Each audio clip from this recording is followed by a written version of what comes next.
If you think women were historically weak and passive, you're about to discover how wrong that assumption is. Archaeological evidence reveals that prehistoric women had bone density and arm strength comparable to today's elite female athletes. Viking warrior graves, once assumed to be male, have been confirmed female. And the delicate flower narrative you've been told about women throughout history is a complete fabrication. Today, my guest reveals the lost history of women's strength and why reclaiming this power isn't just about looking good, it's about surviving and thriving in midlife and beyond. You'll discover why your female ancestors would outperform most modern women in strength tests, how perimenopause actually creates opportunities for building muscle, and specific training approaches that work best with female physiology. Stop believing the lie that women are naturally weak when the evidence proves women are built for physical power. Welcome to Wits and Weights, the show that helps you build a strong, healthy physique using evidence, engineering, and efficiency. I'm your host, Philip Pape, and today I'm excited because we're challenging what you think you know about women and strength throughout history and even modern times, because my guest is Anne Marie Chaker, a former Wall Street journalist who made a quite dramatic career pivot to become a competitive bodybuilder at 50. She's the author of Lift, How Women Can Reclaim Their Physical Power and Transform Their Lives. We're definitely going to link you guys to that in that book, and we're going to play on that in today's interview. She combines evolutionary biology, archaeological evidence, sport, science, culture to reveal how women have been, I'll say, systematically conditioned to believe they're naturally weak when the opposite is quite true. And today you're going to learn why prehistoric women had strength levels that would potentially shame modern athletes, the cultural narratives that have stripped women of their physical identity and how those have evolved, the specific ways that women over 40 can reclaim their evolutionary advantage through intelligent training, which we're all about here. Whether you're a woman looking to build strength or anyone interested in nerding out on the intersection of history and biology and performance, today's episode is going to change how you view women's physical capability. Anne Marie, hope I got all that right. I'm very excited to get into this with you, and welcome to the show. That was beautiful. Thank you. Thank you for having me. So I want to really start from the historical lens. I don't know if we can make this a chronological story, but you know, your book Lift challenges all of these assumptions about gender and physical capability, that women throughout history have been weaker, or there's certain, views that we have on them culturally based on recent history, especially like the Victorian age and all of that, and that they're maybe less involved physically than men throughout history. But your research, I think, suggests quite the opposite. So when you look back at the majority of our history, first of all, what was expected of women? What's the reality there? What was expected of women in terms of strength? So this book was really born of my own experience, Philip, when I was in my 40s and life had hit kind of a tough patch. I, through happenstance, kind of entered this weird, wild world of weightlifters and bodybuilders, and kind of weightlifting had changed my life, right? So it was like the world was black and white, and then it was technicolor. Everything, once I started working with this coach and lifting weight, my body was transforming, but it was also my mind started transforming. And so, had more confidence. I, would come back to my desk after a good lift, and I would, I could hear it in my voice. I was wearing lipstick again, like everything, like I just felt like a new person. And so the journalist in me really wanted to understand, well, where has this been my whole life? Like my entire life, I was chasing skinny, right? Always this feeling like I had to lose weight. And it wasn't, if I did, it wasn't ever enough. And like I had to be thin. And it's like the message that is ingrained in our heads from the moment we were born. And suddenly embracing kind of the moreness of muscle and the idea of building oneself kind of radically transformed my life in every which way. So the journalist in me really wanted to understand, well, why the heck have we been, chasing this thing when this other thing is clearly the answer? And I became enamored of, I started kind of researching the history of the thin ideal and where the heck this came from. And I kept coming back to this study out of Cambridge. This professor kind of realized, like, how come, early bones of women are always being compared to men, but we never compare them to how modern women's bone structure looks. So what if we took Neolithic and Paleolithic women's bone skeleton and compared them to a sample of modern women? So she looked at a sample of different modern students at Cambridge University, set more sedentary students, athletes, and she found that the early women's bones were about the size of the elite rowers with their big developed kind of upper bodies. So this blew her mind and blew my mind too, because it said these early women were buff. They were lifting heavy things. They weren't sitting around wondering, like, how do I get thinner? They were, an integral part of agriculture. It wasn't like, this hunter gatherer myth where like the men are doing all the work and they're hunting and they're doing all the things and the women are picking berries in the field. No, the women were working hard. So this to me said that this is the OG body. This is the body that women are intended to have and that we perform best at. And that was why, to me, as an athlete who was lifting heavy things, and of course, I was working, doing much better in every which way. So it kind of went from there. Like, if I was experiencing this, if I was like kind of coming home to this body that I felt like I was always supposed to have, I wanted other women to kind of experience this as well. That the story about looking into the why and history, right? It reminds me of Jen Todd, right? Jen Todd, who is pioneer in powerlifting for women. She kind of founded many of the academic. I think she even still edits a journal, and I forget which university she went to, but anyway, it reminds me of that, of looking back and saying, we make all these assumptions about how women were acting in society. You mentioned the gathering versus the hunting. Are there particular points in our culture's history? Do you have to go back to prehistory, or is there, during post-agriculture and civilized time, I guess, where we see this? Because I'm just really curious what they were doing to get those massive rower density bodies. It's interesting because we look at things through this modern lens of, how men behaved and how women were. We think we have so many cultural touch fairy tales and, marketing message on cracker boxes and, all kinds of things. Like, there was another thing that I found, which it blew my mind, which was this Viking grave in Birka, Sweden, that was discovered. And in the grave was this great warrior, clearly a leader, buried with the horse and chess pieces that showed that this was a leader who was thinking about strategy, clearly the grave of a great leader. And for eons, it was assumed that this was, I think the grave was found, and could be wrong here, but I think it was like 1917. And so for many, many years, it was assumed that this was a male.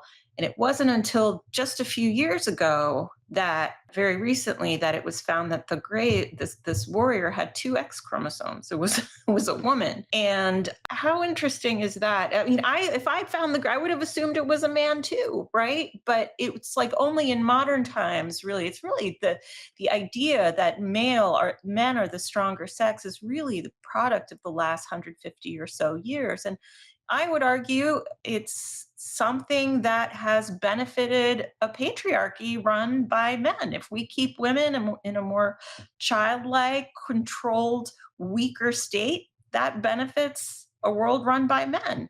And we see this take place most sharply at certain times where women really gain more power and influence. So, for instance, when women won the right to vote in the 1920s, what did we have? We suddenly had the flapper was the look where, suddenly thin was in a big, big way. This reared its head again.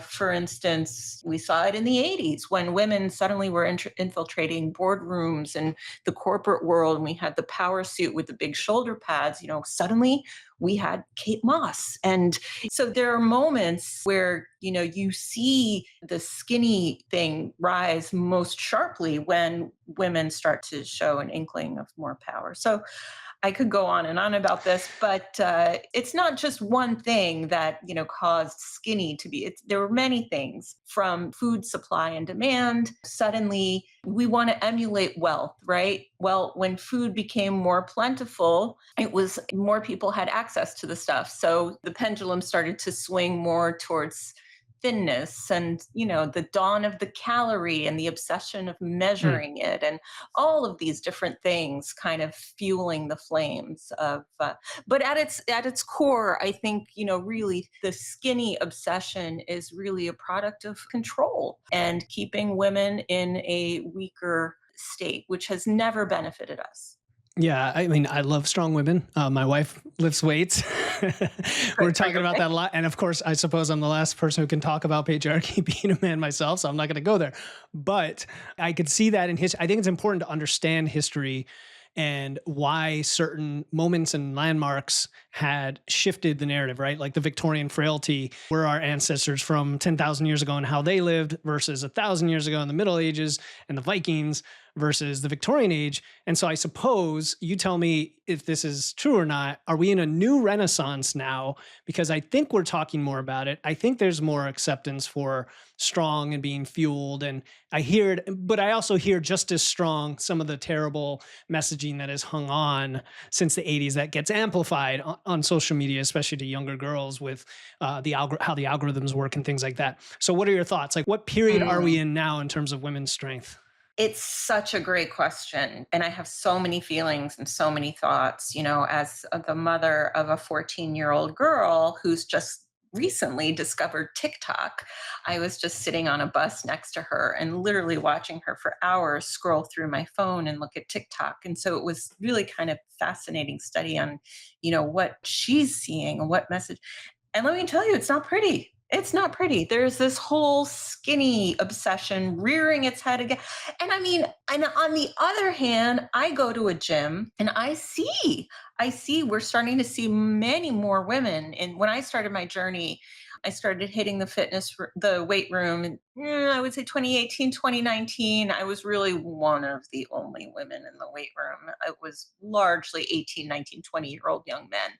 I was kind of the grandma. Now, I think, the influencers, gym influencers as they call them, we're seeing a lot more women in the weight room, which is wonderful. And they know what they're doing. It's impressive. Mhm. Like they go and they know what to do. They've watched the video, and they go with friends and so forth. So, and of course, GLP-1s now again. So there's different things going on. And I think it's all kind of shaking out. There was one, I don't know if you remember in my book, a study of Miss America from, 50 years ago to now. And it was this researcher who kind of noted that, we're starting to see more of a skinny, muscular ideal, which Yeah. also isn't good, because that's not healthy either. And it's an ideal that's even more impossible to reach. So I think there's a lot of mixed, confusing messages going on. And I don't think the skinny thing is going away anytime soon, unfortunately.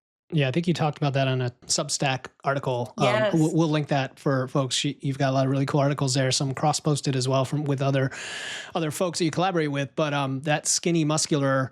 I think you were talking about an actress in particular. But it makes me think of, from the male perspective, how Fight Club became like a landmark for the new physique of super skinny, not even shredded and muscular, just kind of gaunt and skinny, right? Like with the six pack, and why those things are so powerful, why they take control with these huge.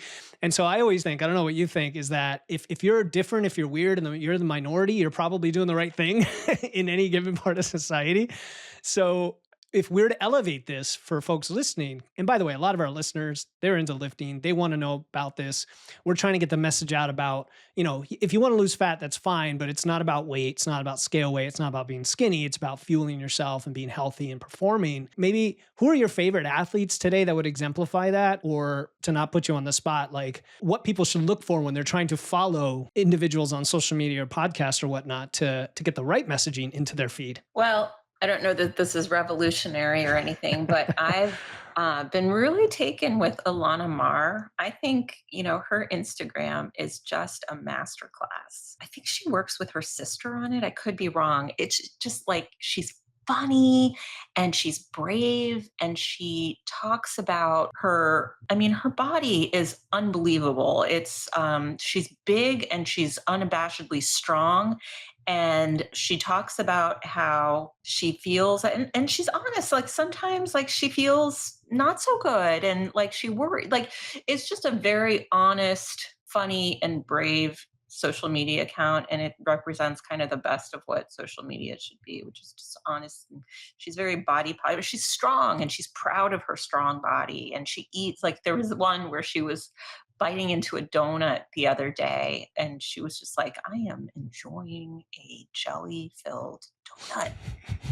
And it was just like, it was just so funny, and you just wanted to eat the donut with her and hash it out. But trying to think of other athletes that none come to mind. No, it's okay. And that's Terrible. Alana Mar with an I, right? Alana Mar with an Yeah, I. yeah, The Mar, yeah, exactly. Olympic medalist. Definitely check her out. I gave her a follow as well. How about, have you heard of Jessica Bittner? That name rings a Yeah. bell. Who Canadian is she? forklift. She's a Oh, powerlifter in Canada, super, super okay. strong. So, yeah. I was just curious, right? Because I think you have a 14-year-old daughter. I have a 13-year-old and an 11 year Yeah, old, right? yeah. And they actually don't have cell phones yet, No, which, neither do mine. you They play know, with mine, which yeah, is a constant no, it's battle. good. And no judgment on anybody. I'm just saying like that to kind of wholesale takes an element out of the equation. But I am also, concerned about that. Like, how do you get educated yourself when you're raising your children, your daughters, to when they see that information to have the right judgment on that and critical thinking skills around that, right? Because we can't control everything once they grow up and they're going to be exposed to all that. So what do they do? So that's just kind of where all this is coming from. It's Tell me more amazing about, what yeah, they yeah, go absorb. ahead. So I haven't done much with TikTok, but I was like, this is what you guys are interested in.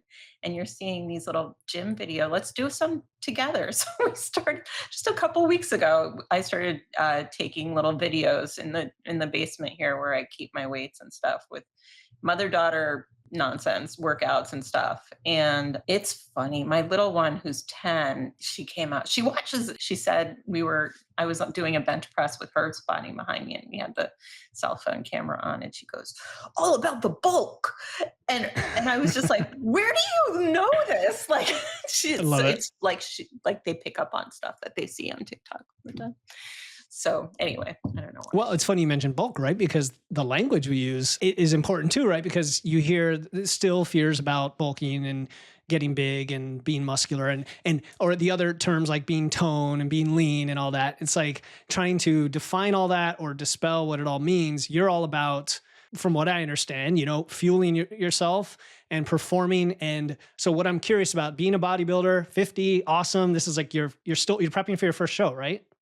No, no, Oh no. I've done shows before. This is Oh, okay. I'm in prep for my first pro Pro show. show. Yeah, yeah. Yeah, Okay, yeah, awesome. So, what is that? Obviously, bodybuilding itself does come with certain extremes. We've talked about that on the show in terms of like when you have to lean out ready for the yeah. show.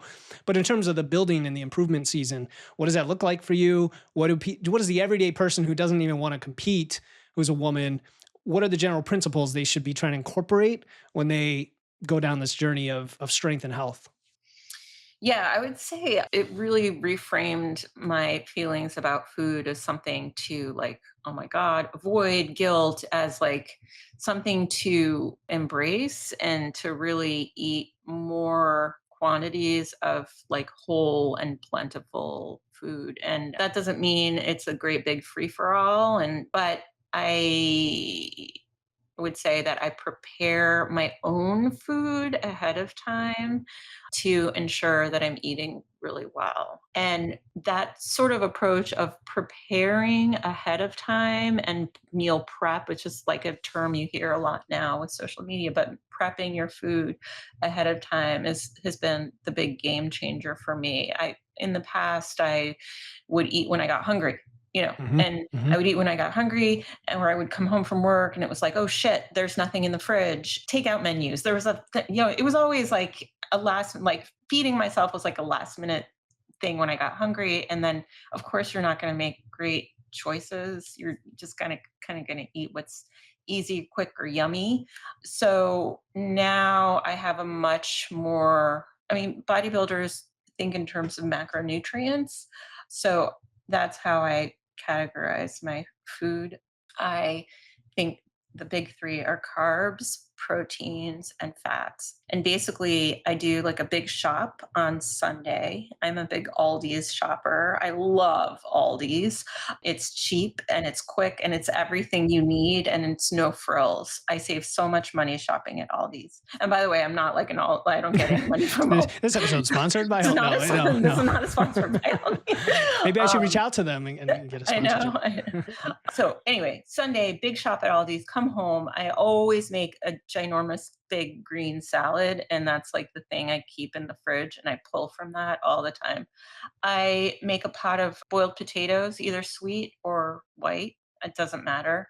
And or white rice. I love white rice. So those things are always like, those are my ready to go carbs. And then proteins.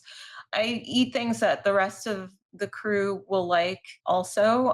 So I'm not cooking meals for different meals for everyone. So grilled chicken, I buy those chicken tenderloins, throw those on the grill. Those last a couple days. Everybody eats those.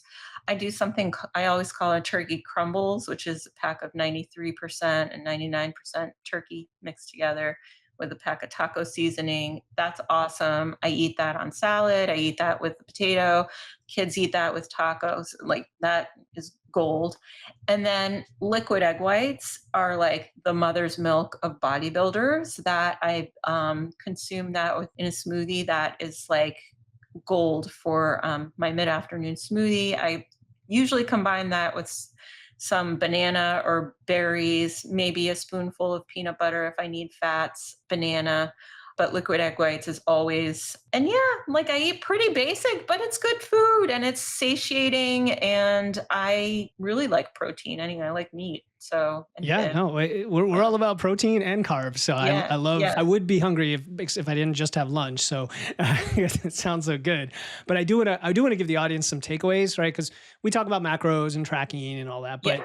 there are some simple things that you just mentioned that are timeless. They're principles. They're things that will make your decision fatigue way lower when you get to, prepping your dinner for the kids and Yeah. your family. And you get home and you don't have much time. You don't go for the Chinese takeout.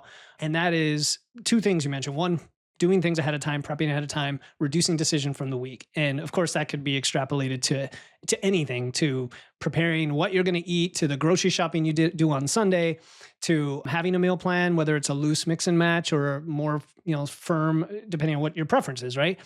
And you mentioned very simple, but like great choices for foods that are high in satiety, high in fiber, right? The potatoes, for example, are underrated source of staying full. People don't realize. And then all the beautiful, the egg whites, actually, that's another underrated thing because people talk about whey protein. So And underrated. that one is really good. Yeah. So Yeah. underrated. I mean, you don't even need whey protein if you're Yeah. using liquid egg whites. I think a lot of people get grossed out by the idea of the egg. And like, I always get like, don't you have to cook them? And you don't. They're pasteurized, so you can consume that. And like, they're totally flavorless. So once Mhm. you get past the mental block of them being eggs, it's totally flavorless and fine. Yeah. Yeah, great. And you can mix it in with whole eggs as well and increase the protein density. Yeah. And you said one other thing about reframing around food, about it not being a big free for all. And it reminded me of, I think I'm going to do a podcast about this. Lyle McDonald wrote an article years ago called, what's it called? Oh, I got to remember what it is. Excluding the middle. And it's basically the false dichotomy where, and this is big on social media, right? Where it's like, well, over here you've got the all Pop-Tart diet, and then over here you've got the all clean and like super boring bodybuilder diet. And like you said, and you mentioned Ilana Mar eating the donut, there's room for it all. Don't assume this false dichotomy, but you have to have structure. You have to have planning, right? Is that the message here? Absolutely. Yeah. Absolutely. And that's really kind of like, that continues to be like my challenge is like, I love the way actually you put it, is the structure, having the structure as the backbone and allowing yourself a life, but always kind of coming back to the backbone of right now, for instance, I'm in prep and I'm like weeks before competition. So I'm really careful and Dialed in, I'm really dialed in. But when the competition season is over, I'm still tracking, I'm still tracking Mhm. macros and making sure I'm like hitting my protein. And I don't like the term cheat days because I Mhm. feel like, Me but neither, yeah. but I go on a date night allow myself a date night with my husband where we drink wine and have like a wonderful meal. And that is totally awesome and cool. It's not every night because then it wouldn't be special, right? But, a date night and, or like if my kid is having a birthday, like I'll enjoy birthday cake because it's birthday cake. It's my kid. hmm It's life. So it's not like it just because you're a bodybuilder doesn't mean like you're negating everything. It's within a framework and allowing yourself, the times to enjoy the special things, which is important. And Very important. Yep. Yeah. and that's life and they're special. So. Yeah. And so I don't know how natural this segue will be, but because we're talking about bodybuilding and also mentioned your age, the natural question is, okay, perimenopause, menopause, hormones, hot topic today. We've touched on it on this show, talking about, some of the change, acceleration in muscle mass. And obviously it's very different from one woman to the next as to how they're going to respond and whether HRT is in the mix and all this other stuff. I think the listener wants to know, like, that phase of life, does it present certain challenges for some women that they need to work around with their lifestyle, with their training, with their food? Because I know what a lot of women tell me is, I'm trying to lose weight and I'm having trouble doing that. And it becomes a weight loss discussion as opposed to maybe a building or muscle discussion. Where do you stand on all of that? What should be the first focus for someone in that age range for women in, I don't know if you heard that. Wow, that was thunder. That's incredible. Wow, yeah, I hope I don't lose power. Incredible. Holy moly. Where are you, Philip? We're in Connecticut. Okay. Uh-huh. Yeah. Wow. It's been sunny for like 2 weeks. And all of a sudden, while we're recording a podcast, there's a thunderstorm. So, yeah. What are your thoughts on all of that? The perimenopause, training, lifestyle, all of that? Yeah. No, that was kind of once we start talking about menopause, poof, it's kind of perfect. Yeah, no, it hit me. I kind of had this idea of like menopause, like for those people, like, so when I started feeling these symptoms, I would say about a year ago. And I thought a hot flash was like, oh Lord, I'm hot. No, it didn't feel that way to me at all. It was like a prickly sensation. And I thought I was having a panic attack. Like that's what it felt like to me, like prickly, like anxiety. So I didn't associate it at all with menopause. But then it started happening with some frequency.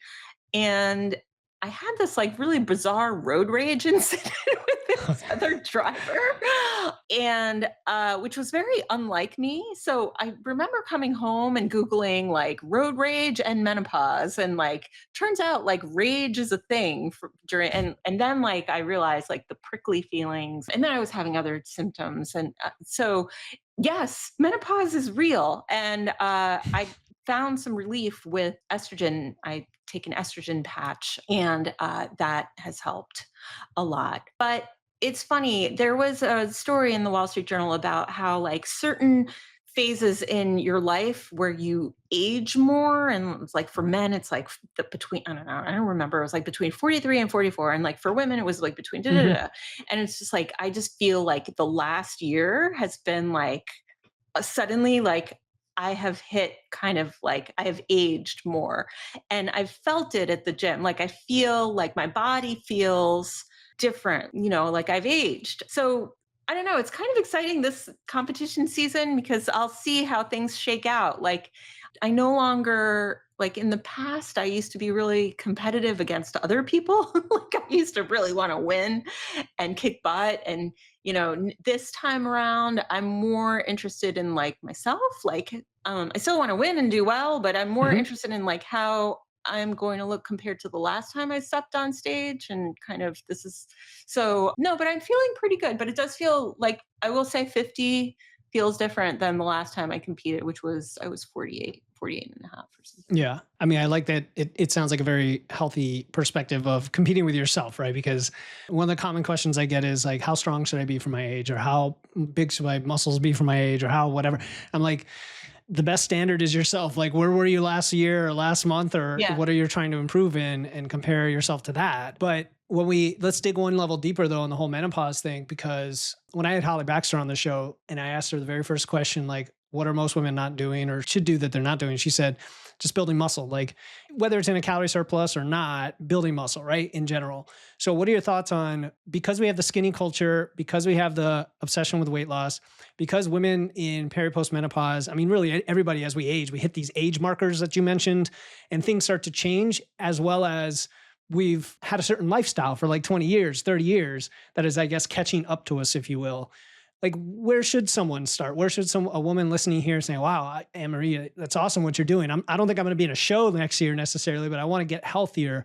What's the first step? Yeah, that's a great question. So a couple things. You can decide whether you want to do this at home or join the gym. My feeling is I like having both options. It doesn't take a lot to have a couple things at home on days where you can't make it to the gym. Go to a corner of your house. If you have a couple pairs of dumbbells, maybe a band, you actually get a good workout done. The beauty of the gym is it's nice to get out. It's nice to see other people. You might make a couple friends, and you have space to kind of spread out. There's more stuff.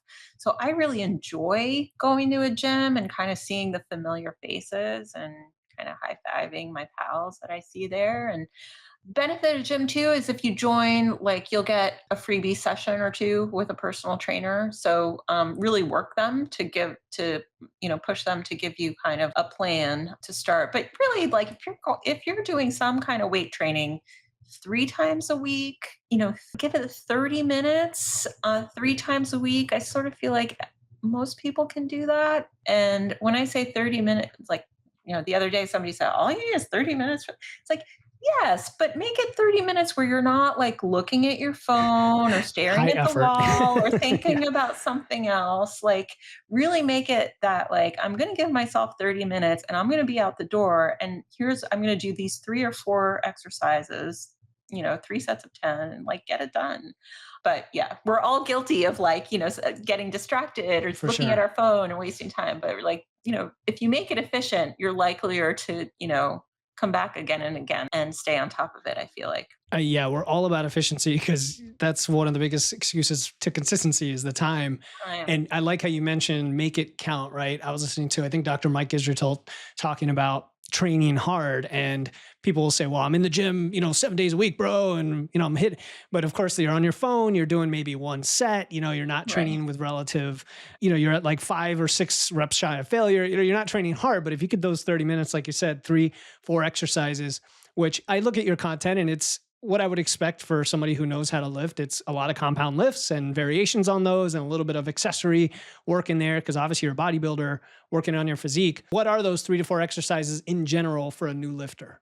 I love the squat. So having a barbell at home, I think is a good thing. You can also do with just dumbbells, but the squat, the deadlift, the chest press, pull up. Those are kind of like my meat and potatoes that I think of. And then from there, then you can talk about rows or other push exercises, push ups, and kind of work from there. The accessory work is really done at the end. Yeah, no, that makes sense. Hi, my name is Lisa, and I'd like to give a big shout out to my nutrition coach, Philip Pape. With his coaching, I have lost 17 pounds. He helped me identify the reason that I wanted to lose weight, and it's very simple: longevity. I want to be healthy, active, and independent until the day I die. He introduced me to this wonderful little app called Macro Factor. I got that part of my nutrition figured out. Along with that is the movement part of nutrition. There's a plan to it, and he really helped me with that. The other thing he helped me with was knowing that I need to get a lot of steps in. So the more steps you have, the higher your expenditure is, and the easier it is to lose weight. When it's presented to you like he presents it, it makes even more sense. And the other thing that he had was a hunger guide, and that really helped me. So thank you, Philip. I still hear a lot of people wanting to do the circuit YouTube workouts, and no judgment. I mean, there's specific trainers and workouts that are very effective, but there is a culture, correct me if I'm wrong, where especially I see it with women, they want to do these kind of follow along circuit style, not very much rest. What are your Right. thoughts on those types of workouts? Can they be Yeah. effective or not? I think, we've been conditioned to think of exercise as like cardio, right? That you have to like end it in a breathless state of like puddle of sweat and want to die in the middle of the floor. And, none of my exercise, none of my workouts looks like that. I hit an 8 on the scale of 1 to 10 of the RPE, rate of perceived exertion. The name of the game is to fatigue the muscle. If you're fatiguing the muscle, then you're doing it right. And you know your body. You know when you hit that point. You know what an 8 is on a scale from 1 to 10. And then you keep doing that. You keep lifting heavy things and hitting that 8. And that's what, I'm fatiguing, but in a good way. And I finish and I don't feel like I'm dead. I feel like I've Mhm. put in a good lift and I can move on with my day. And then I am likely to do that again and again and again consistently. That's the thing. None of my workouts is like kill yourself material. It's like it's a good lift and I do it consistently. And Yeah. that's it. That's Yeah. not sexy, but that's what it is. Yeah. I mean, you hit on at least three principles that are important. One, you mentioned the 8 RPE over and over again, which for anybody who's thinking about that would realize and understand strength, that means you're actually going to get stronger over time because to be able to hit that 8 the next time in the gym, you've adapted and you've gotten stronger, right? The other one you mentioned was, what did you say? there were two other things in my head and I can't remember what it was. But anyway, yeah, that's a great approach to training. What I want to do is connect that to a little bit back to the history again, maybe over the last, I don't know, century or so, when we think of the culture of women in powerlifting, which was kind of non-existent until, I don't know, 60s, 70s. You tell me, I'm not sure when women powerlifters even existed. Can you tell us a little bit more about that? Women powerlifters. So there's a chapter in the book where I looked at strong women over Mhm. time, starting with kind of even the term strong women. We looked like in the 1890s, they were, circus performers. They were, they were anomalies. They were almost like the bearded woman, like, oh, the woman with the muscles who's like lifting the dumbbell, so there Mhm. was that. And then there was just over time, there were like these flickers, moments of women athletes. There, like the roller derby, it was this whole thing, like the sport in the 1940s and 50s where like women were, pushing and shoving each other around, and they were on roller skates and they were stars and people knew their names and they were on television. And, for whatever reason that kind of fell out. There was, what's her name? The Queen of Muscle Beach, Pudgy Stockton. She was, the first woman to wear a two-piece bathing suit, and she kind of like was the starlet in Hollywood of Muscle Beach, and she was kind of the first, what we know of as the first female body. So yeah, so like over time. Then what else did I write about? The women of Glow, the women Oh, glow. wrestlers Yes. in the Yeah, that's 80s, right. and then the dawn of female bodybuilders around that time. So Yeah. yeah, That show Glow is good too. If you haven't seen it it with was Mark great. Maron. Yeah, Yeah, yeah. yeah, yeah. Yeah, no, I was just wondering about that, because again, we keep tying it back to culture and identity. And I mentioned Jen Todd because she was just in the local newspaper for some reason talking about lifting the Dinnie stones Yeah. over in Scotland. I hope I got that right. And the identity and psychology thing is important, right? Because here you were a journalist. Maybe we could talk about, did you not lift until when did you start lifting? How old were you? So it's funny. Growing up, I didn't really. The first time I really hit a weight room was when I rode crew in college for a Mhm. time, and that was the first time that like the weight room had come to, and I loved it. I loved it. I felt like very at home and comfortable in it, and I could see changes happening in my physique. And then that just kind of disappeared once I, graduated from college, like started life, growing up, like, working, having a boss, paying off student loans, like that space in my life was gone. And suddenly like everything exercise related was about like, losing weight and, or yoga or Pilates or things that like I wasn't interested in. So this was a different time, but the weight room wasn't something that like I come back to for decades. So when I started with my coach again, when I, in my 40s, it just felt like this wonderful homecoming. It's like, oh God, I remember this stuff. And I did this stuff when I was in college and it felt so good then. So it was just kind of like this wonderful, like coming home to my body. So then how it sounds like your relationship with building the physical strength like changes your psychological relationship with a lot of things, like with aging, with your capability, with your function. Like how powerful is that? Because you're right. Even people, I wasn't into athletic as a young person, so I just kind of found it later in life. But I equally see many dudes, for example, who I know a guy, had interest from the Yankees for the major leagues when he was in college, and he ended up being an engineer. And, you look at him 10 years later, you would have no clue, right? Because he just got into that world. He stopped lifting, he stopped being active. And so you kind of lose it. How powerful is that connection, that identity, especially for women? Oh, it's everything. It gives you a core sense of, capability and confidence and feeling like you can take care of yourself. And the wonderful thing is, like, now that I'm a mom, I love that my daughters can see me doing this stuff in the basement and they don't think it's weird or anything. And they've like started kind of picking up a dumbbell or whatever and like becoming interested in doing it with me. And so, like, I'm not going to say they do a whole lot. They get bored very quickly, but at least they're like, you know, they're kind of like doing it with me and it's not weird for them, and enjoying like horsing around some weights and stuff with their mom. Something I never got to do with my mom, Yeah, sound like they're having fun. Yeah. That's the important thing at So, that age, right? Yeah. yeah. Yeah. Yeah, and I think it's an underrated thing, is why I ask, because it's until you do it, you don't realize it. I mean, men and women, that for me, just the idea of doing this hard thing and getting better, there's a lot of things we can't control in our life, right? Yeah. But we can control that shaping our body.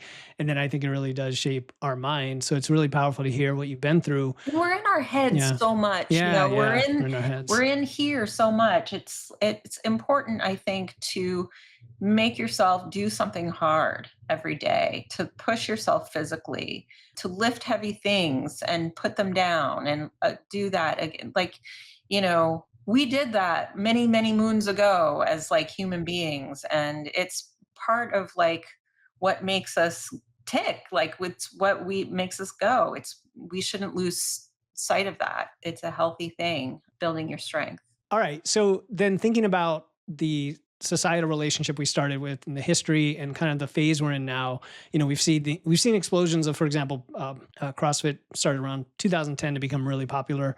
Then we have things like Orange Theory, and Curves was around for a while, right? Remember that? Are they still around? I don't know. I think they're still around. Bodybuilding, right, which you exemplify, and powerlifting. So what's next? Like, what's happening next? How do we get the message out? I mean, is this just a matter of women following the right content and going to the gym and just seeing how they feel? Like, do you have a system, a process, an approach that you'd recommend somebody, do? Or is it more on the food side first? Like, what are your thoughts there? I think they go hand in hand. I think, starting to think about things that you want to change. So on the food front, maybe it's like, maybe you are snacking on, your kids' lunchbox treats, or maybe you're eating out too much. But find the one thing that you think you'd like to change and start there nutritionally. For workouts, I mean, I think, starting with body weight is, if you have a body, you have a gym. You don't necessarily need to be lifting dumbbells. You can start light or start just getting used to the motion with your own body and starting in a corner of the house, picking 3 things. Maybe one day it's an upper body. Maybe the day 2, it's chapter 6 of my book actually gives you a nice way to frame your week and think about picking exercises and what to do on each day of the week. So I would, recommend starting. You don't have to know anything. So I would recommend starting there and think about joining a gym. Pick a place that is within easy reach of your house, that you're not going to be, driving 15 minutes or more, but, within, 10, 15-minute drive. and aim to go there, once or twice a week. Maybe it's like one day you do it at home, a couple days you do it at this gym, and just kind of like figure out your rhythm and see how that's working for you. And I think it's good to have a setup at home, but I think getting out of the house is really important. I think it's great. I like seeing new people, meeting people, exchanging words with people. I think is very healthy. It's something that I really underestimated, the power of community and, needing each other. So I think I'm a big believer that gyms and, workout spaces and studios can fulfill some of that for us. I mean, it makes sense. The number one factor for well-being is relationships, right? Yeah. Is having social network.